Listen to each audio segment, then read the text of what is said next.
My wife gets paid 80% of what her nail counterparts get right now, even though she does more work. That's a true figure. I know that. We know that specifically to be a fact.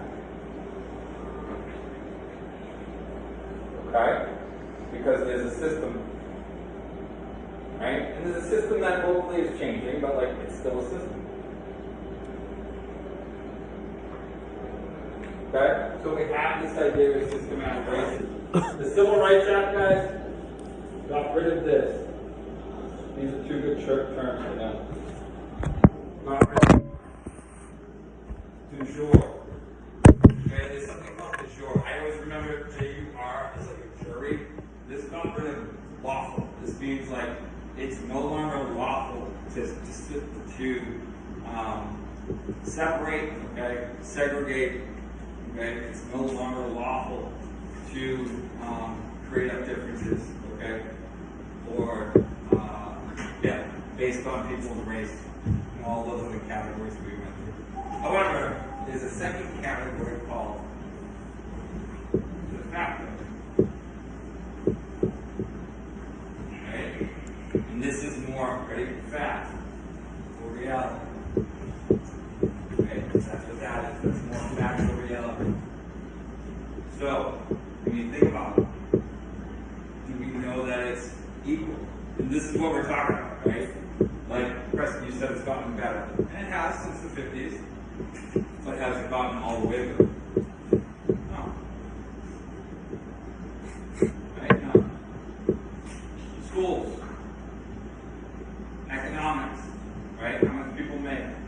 Where people live. Where people are able to go to public schools. We have some of the finest public schools in America, in Massachusetts. And those communities are extremely white. Are they not? Lexington, Andover, Marblehead, right? Like Concord, Colorado. I could go down the list, right? They're some of the best in the nation. They really are. There's no shock that they are also, okay, extremely white. By the way, why are they extremely white? Why are they extremely white? When you get to like, good. Because the houses there cost so much. Right?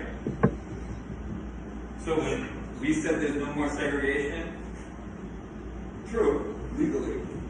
But haven't we like created these communities just based on the cost of living?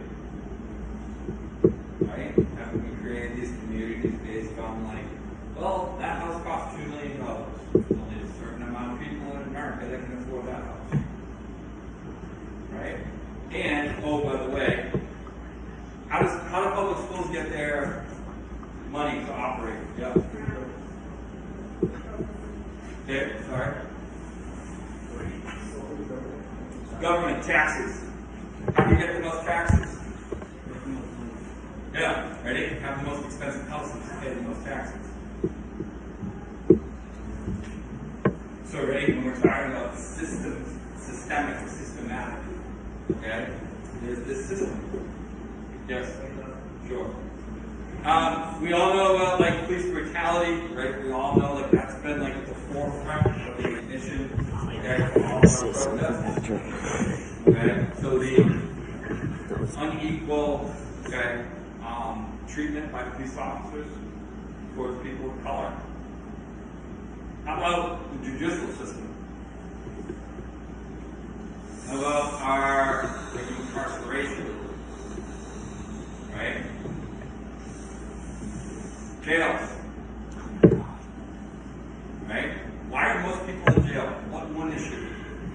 Crime. Most people in jail for? Selling drugs. Drugs. Sometimes not even selling, right? Possession of. That's No, legal. right. Good, right? With the right intent to sell. You guys know that that's a mandatory sentence. Mandatory. Judges have no choice. And after we did that in the 80s, ready? War on drugs. Oh my God. We did that in the 80s. Our jails became disproportionately black and brown. Selling drugs. Do white people not use drugs? They use drugs. White people use drugs. Yeah, exactly. Okay, I was gonna say. White people use drugs. Do white people not drive around with drugs in their car? Of course they do. Okay. However, when it gets to a point of legality, or let's say they get arrested, number one, they can have the money to get bailed out, maybe, right? Okay. Number two, if they're rich and they're in this situation, what happens?